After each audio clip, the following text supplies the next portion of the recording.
Yes ma'am. Definitely. నన్ను చాలామంది అదే మొన్న 'శ్రీ మహాలక్ష్మి అట' అని చెప్పి 'చూడరమ్మ సతులాల' సాంగ్ పాడాను మేడం.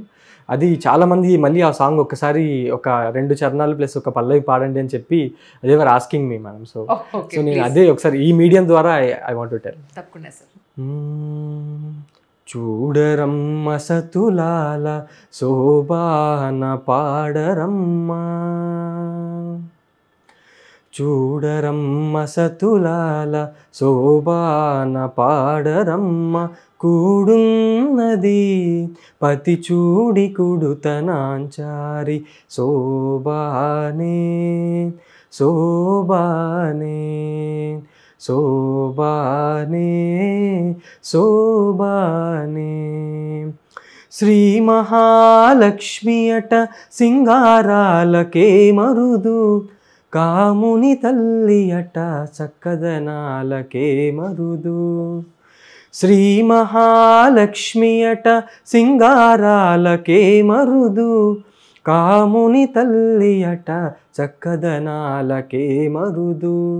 సోమునితో బుట్టువట సొంపు కలలకే మరుదు, కోమలాంగి ఈ చూడి కుడుతనాంచారి చూడరమ్మ సతులాల శోభాన పాడరమ్మ, కూడున్నది పతి చూడి కుడుతనాంచారి శోభానే శోభానే శోభానే శోభానే. అద్భుతం అండి. Thank you so much. ముందుగా మీ పేరెంట్స్కి నా నమస్కారాలు తెలియచేయాలి. ఎందుకంటే ఈ రోజుల్లో మీరు నమ్మరు, మంగళహారతి ఆడపిల్లలే నేర్చుకోవట్లేదు. అలాంటిది చక్కగా మీరు ఇంత అద్భుతంగా పాడారు. దీనికన్నా డిస్క్రిప్షన్ ఒకటి ఉంది మేడం. అన్నమాచార్యుల వారు ఊహించుకుంటారు అనమాట. మనకి స్వామి కలియుగం స్టార్టింగ్లో ఇక్కడికి పైకి వచ్చేస్తారు కదా, అక్కడ నుంచి ఈ భృగు మహర్షి తన్నటము అవన్నీ మనకి ఆ స్టోరీస్ తెలుసు కదా. వచ్చినప్పుడు ఆ అమ్మవారు మొత్తం ఆ నగలతో పాటు వచ్చేస్తుంటారు అనమాట, కొబ్బడి లక్ష్మీ అమ్మవారు. అప్పుడు ఊహించుకొని ఆవిడని ఎలా వర్ణించాలని చెప్పి అలా వర్ణిస్తారనమాట అన్నమాచార్యులు. నాకు చాలా ఇష్టమైన సాంగ్ మేడం అది. Okay okay. సంగీతం నేర్చుకున్నారా? బేసిక్స్ ఆఫ్ కర్ణాటిక్ మ్యూజిక్ నేను చిన్నప్పుడు నేర్చుకున్నాను మేడం. దాని తర్వాత కొంచెం ఈ స్టడీస్లో వాటిలో నేర్చుకోలేదు. అగైన్ నేను 6th నుంచి 10th వరకు వైలిన్ నేర్చుకున్నాను మేడం. సో అందువల్ల అదే నా మ్యూజిక్కి సంబంధించిన ఉన్నది. అయ్యయ్యో, నాకు ముందు తెలిస్తే నేనేం ఇంటికి వచ్చేదాన్ని కదండి. అక్కడ వైలిన్ కూడా మేము వినేవాళ్ళం కదా. That's really nice. కానీ ఒక్కసారి మీ నేటివ్ ప్లేస్ గురించి, పేరెంట్స్ గురించి, సిబ్లింగ్స్ గురించి మా కోసం. Sure ma'am. మాది ఒక typical south Indian middle class family ma'am. So మేము నలుగురం. సో నాన్నగారు LICలో వర్క్ చేస్తారు, జి వెంకటేశ్వర్లు గారు. ఇప్పుడు రాజంపేటలో వర్క్ చేస్తున్నారు మేడం, అడ్మినిస్ట్రేటివ్ ఆఫీసర్గా. అండ్ అమ్మగారు ఎస్ లలిత కుమారి గారు ZPGHS కోడూరులో వర్క్ చేస్తున్నారు మేడం, టీచర్గా. అండ్ తమ్ముడు GVS కార్తవీర్య ఇక్కడే మైక్రాన్ టెక్నాలజీస్ అని హైదరాబాద్లో he's working as an software engineer ma'am. So మేము నలుగురం మ్యామ్. ఇద్దరు మగపిల్లలే? అవును మేడం. ఆడపిల్లలు లేరు? ఆడపిల్లలు. నైస్. కానీ చాలా సంతోషంగా ఉందండి. ఈ రోజుల్లో యంగర్ జనరేషన్లో చక్కగా ఇలాంటి ఏమంటారు ఒక ట్రెడిషనల్ పద్ధతులను పాటించే వాళ్ళు కూడా ఉన్నారు అని.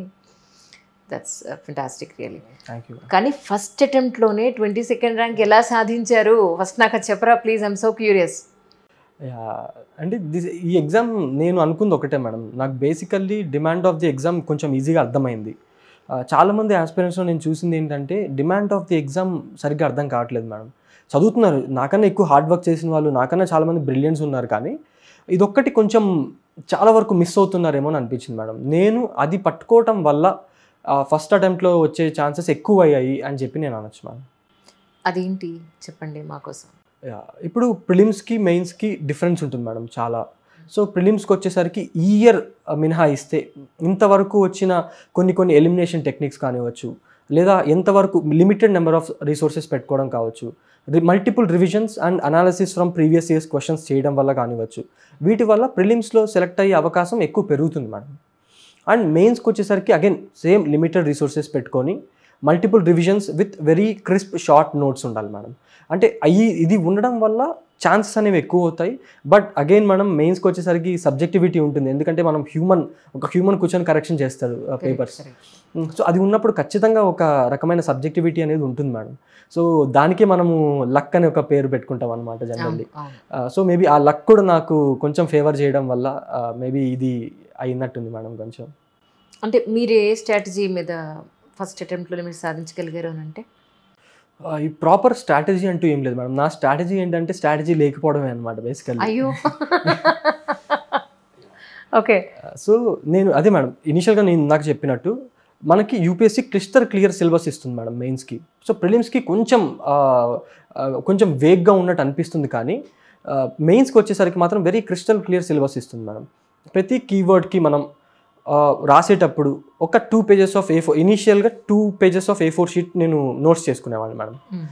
తర్వాతకు వచ్చేసరికి ఐ యూస్ టు జస్ట్ ఒక చిన్న షార్ట్ నోట్స్ లాగా దాన్నే ఇప్పుడు 2 pages చేశాను అనుకోండి, దాన్ని ఒక ½ పేజ్లో నేను రాసేసుకునేవాడిని మొత్తం. అది మ్యాప్స్ కానివ్వచ్చు, లేకపోతే ఫ్లో చార్ట్స్ కానివ్వచ్చు, ఇంకా వేరే ఏమైనా వాల్యూ ఎడిషన్స్ కానివ్వచ్చు, ఇలాంటివి నేను చేసుకునేవాడిని మేడం. యా, సో దానికి ఒక స్ట్రాటజీ అనేది ఒక పేరు పెడితే maybe this is my strategy అని చెప్పుకోవచ్చు మ్యామ్. అంటే మీది ప్రిపరేషన్ అంతా మొత్తం ఎక్కడ నడిచిందండి? నా ప్రిపరేషన్ అంతా మ్యాక్సిమం తిరుపతిలోనే ఉండింది మేడం, మ్యాక్సిమం కంప్లీట్గా. మధ్యలో కోవిడ్ టైంలో మాత్రం నేను కోచింగ్ తీసుకోవడానికి హైదరాబాద్లో ఆంథ్రపాలజీ ఆప్షనల్కి కొంచెం ఆన్లైన్ నాకు సెట్ అవ్వట్లేదు ఆంథ్రో అని అనుకున్నప్పుడు హైదరాబాద్కి కొద్ది రోజులే వచ్చి ఉన్నాను మేడం, ఒక 2-3 months ఉన్నాను. తర్వాత మళ్ళీ కోవిడ్ సెకండ్ వేవ్ వచ్చింది, అదే I had to go back. Right. అంటే చాలామంది ఆస్పిరెంట్స్కి ఫస్ట్ టైం అటెంప్ట్ ఇచ్చేటప్పుడు అసలు ఎక్కడి నుంచి మొదలు పెట్టాలి, ఏం చదవాలి, ఏం చదవకూడదు, ఎంత డెప్త్ వెళ్ళాలనేది తెలియదు. సో ఇన్ డీటెయిల్డ్గా ఏమైనా చెప్పగలుగుతారా? అంటే మీరు ఎలా ప్రిపేర్ అయ్యారు అంటే? మేడం మీరు చెప్పింది చాలా కరెక్ట్ మేడం. ఇనీషియల్లీ చాలామందికి ఉండదు, అది ఒక డైరెక్షన్ అనేది ఉండదు. నేనేమంటానంటే people are wasting their times in knowing the direction. Correct. So నేనేమంటా అంటే ఫస్ట్ వచ్చి దూకేయాలి ప్రిపరేషన్లో. అంటే బ్రాడ్గా చూసుకుంటే మేడం 2015 దగ్గర నుంచి 2021 వరకు కూడా చూసుకుంటే ఆల్మోస్ట్ ప్రతి ఇయర్కి మినిమం ఒక 50 or 100 టాపర్స్ వీడియోస్ ఉన్నాయి మేడం, టాపర్స్ టాక్స్ ఉన్నాయి. సో అట్లీస్ట్ వర్స్ట్ కేసులో ఒక 40 వేసుకున్నాం. సో 40 into ఆల్మోస్ట్ ఒక 6 years వరకు వేసుకున్నా అరౌండ్ 240-250 వీడియోస్ ఉన్నాయి. సో నేనేమంటాను అంటే ఫస్ట్ ఒక 10-15 days ఎలాగైతే ప్రిపరేషన్ చేద్దాం అని అనుకుంటున్నారో హ్యాపీగా 10-15 days వచ్చి వాటినే చూడాలి. చూస్తే మనకు ఒక డైరెక్షన్ వస్తుంది కంప్లీట్గా. సో డైరెక్షన్ వచ్చినప్పుడు then we can go, okay ఇలాంటి డైరెక్షన్లో వెళ్ళాలి అని మనకు ఒక డైరెక్షన్ వచ్చినప్పుడు ఫస్ట్ దూకేయాలి ప్రిపరేషన్లో. రైట్. సో స్టాండర్డ్ బుక్స్ దాంట్లోనే ఉంటాయి, అన్ని దాంట్లోనే ఉంటాయి. సో ఫస్ట్ ఎన్సీఆర్టీతో స్టార్ట్ చేద్దాం అని అన్నాను అనుకోండి. సో ఎన్సీఆర్టీతో స్టార్ట్ చేసి ఫస్ట్ యూ స్టార్ట్ 6th నుంచి 10th వరకు ఎన్సీఆర్టీస్, తర్వాత standard books. For example polity అనుకుందాం, 6th to 10th NCERTs, 11th NCERT, 12th NCERT, Laxmikant. ఇలా చదివితే ఒకసారి సిలబస్ అంతా అయిపోయినట్టే మనం. రైట్. సో ఒక డైరెక్షన్ ఎలా అని థింక్ చేయకుండా ఒకసారి ఫస్ట్ దూకేసి సోర్సెస్ ఫస్ట్ తీసుకొని చదవడం స్టార్ట్ చేస్తే ఆటోమేటిక్గా వాళ్ళకి అర్థమైపోతుంది మేడం.